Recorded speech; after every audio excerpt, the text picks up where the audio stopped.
Mariana, eu sou professora de História e nós estamos aqui para falar hoje sobre o feudalismo.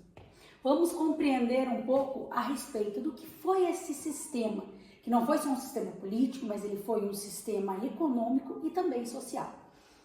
Vamos lá! Então, o objetivo da nossa aula é compreender as transformações que levaram ao desenvolvimento das cidades e comércio na Europa feudal. Mas para que a gente consiga compreender isso, nós precisamos voltar no tempo. Vamos voltar um pouquinho aqui então para a gente compreender o que foi o feudalismo.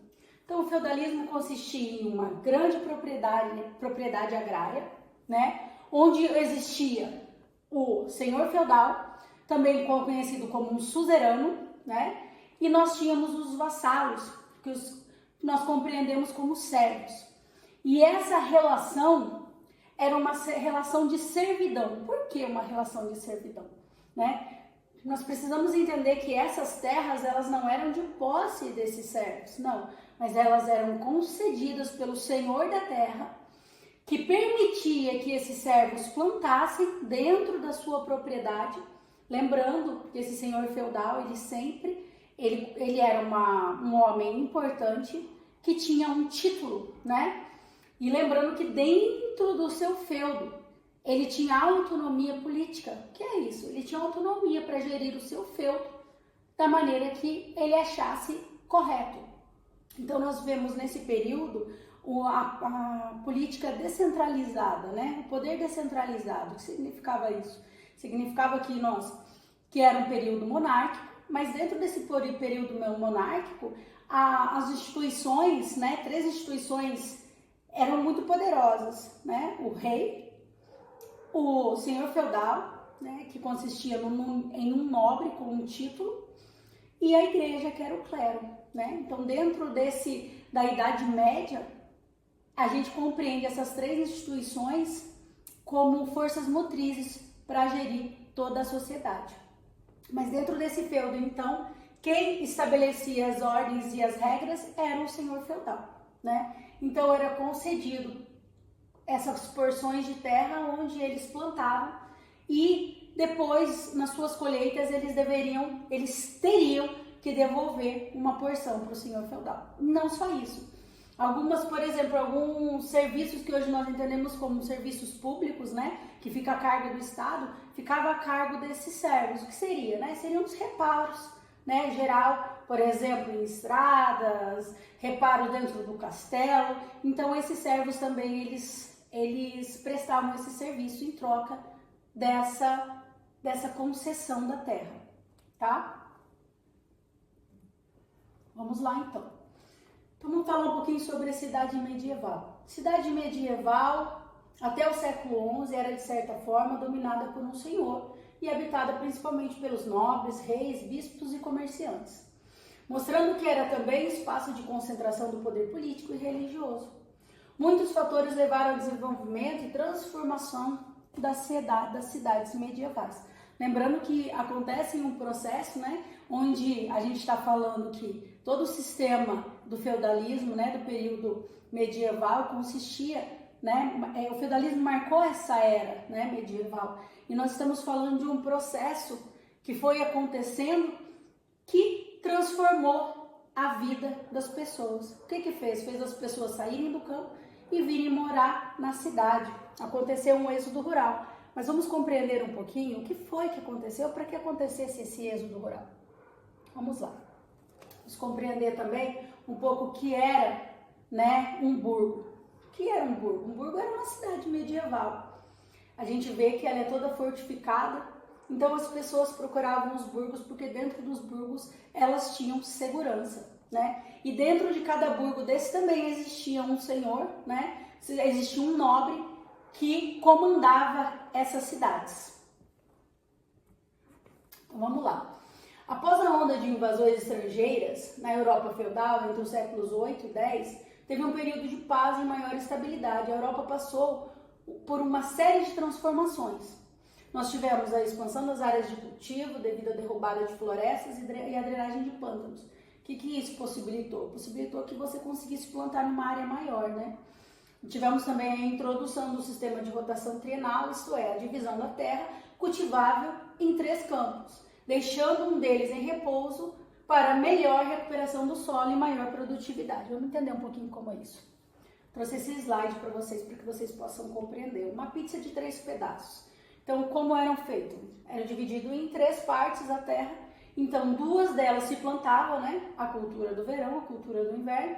E 1/3 ficava em repouso. O que contribuía esse repouso da terra?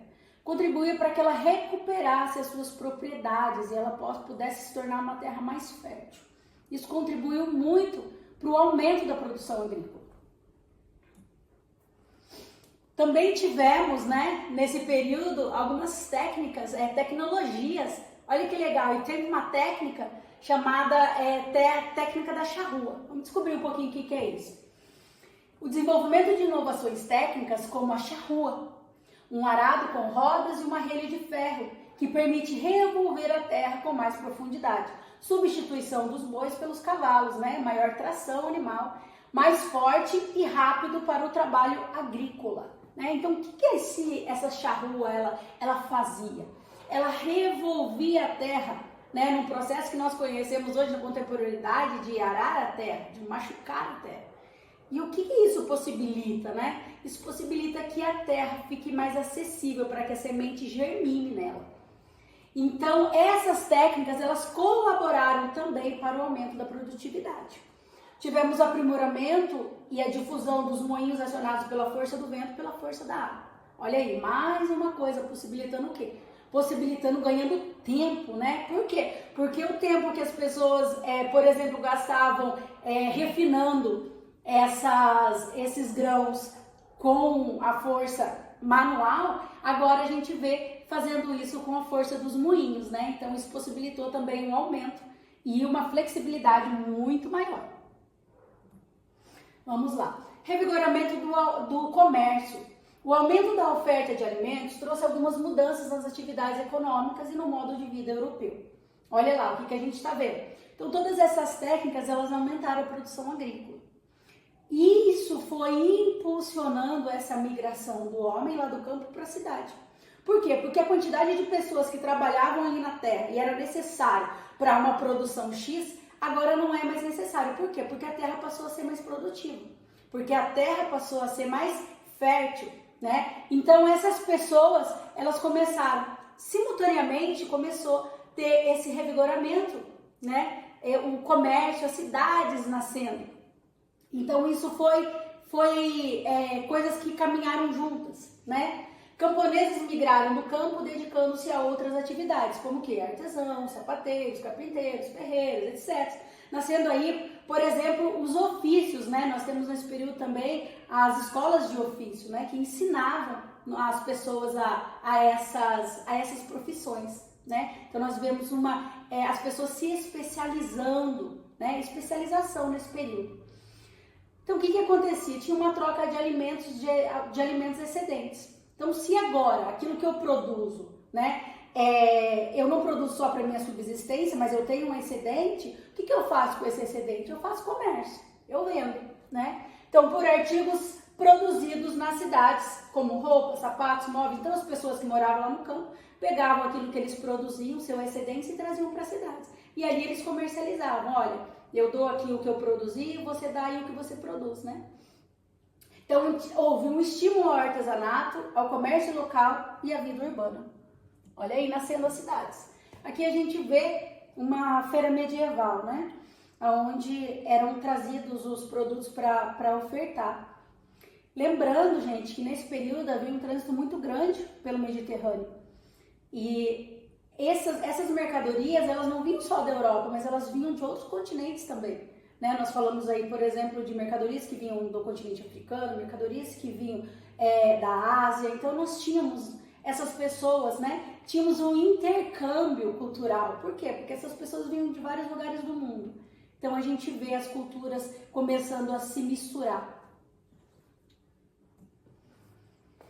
Vou falar um pouquinho sobre o que eram os burgos. Se nós entendemos um pouquinho sobre o que era um feudo, né, a propriedade, um grande latifúndio no período medieval, vamos entender então como vão nascendo os burgos. O que eram os burgos? Eram as cidades, né?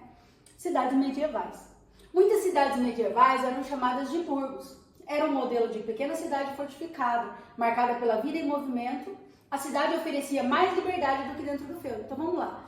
Se dentro do feudo, né, o senhor feudal, 10 horas, gente, vamos parando, sem barulho. Dentro da cidade havia uma flexibilidade maior, as pessoas sentiam mais liberdade, mais livres, né, nesse contexto social.